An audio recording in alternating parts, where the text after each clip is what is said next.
Hello दोस्तों, मेरा नाम तंवर है। मैं हरियाणा में रहता हूं।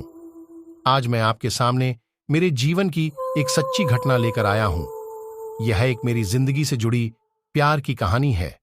यह वो घटना है जिसने मेरे और मेरी भारभी के बीच प्यार पैदा कर दिया।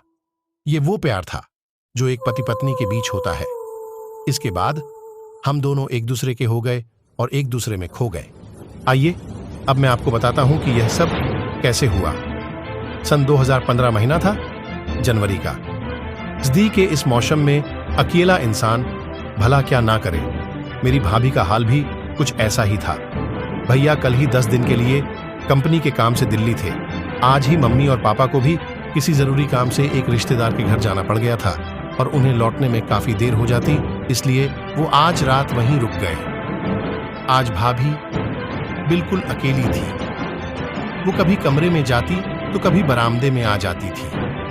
मैं मेरे कमरे की खिड़की से यह सब देख रहा था। मेरे कमरे की लाइट बंद थी, इसलिए मैं भाभी को दिखाई नहीं दे रहा था। मैंने कहा, भाभी जी, आप भी तो अब तक नहीं सोई हो।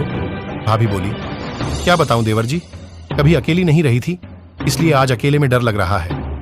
मैंने कहा, भाभी जी, क्या मैं आपकी कुछ मदद कर सकता हूं? भाभी बोली, देवर जी, यदि आज आप हमारे कमरे में सो जाते तो। यह कहकर भाभी बोलते हुए एकदम से रुक गई। मैंने कहा, भाभी जी, बस इतनी सी बात है, ठीक है, मैं आपके कमरे के आगे सो जाता हूं।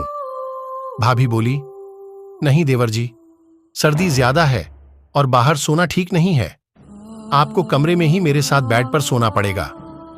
मैंने हां कर दी और हम सोने के लिए कमरे में चले गए। सर्दी ज्यादा थी, इसीलिए भाभी कमरे में और रजाई में होने के बाद भी कांप रही थी। काफी देर बाद भी जब वो ठीक नहीं हुई तो मैंने कहा, भाभी जी, मैं आपके लिए चाय या गर्म दूध लेकर आऊं क्या? भाभी ने इनकार कर दिया और थोड़ी सी मेरी तरफ आई। मैं समझ गया और बस यहीं से हमारे प्यार का खेल शुरू हो गया।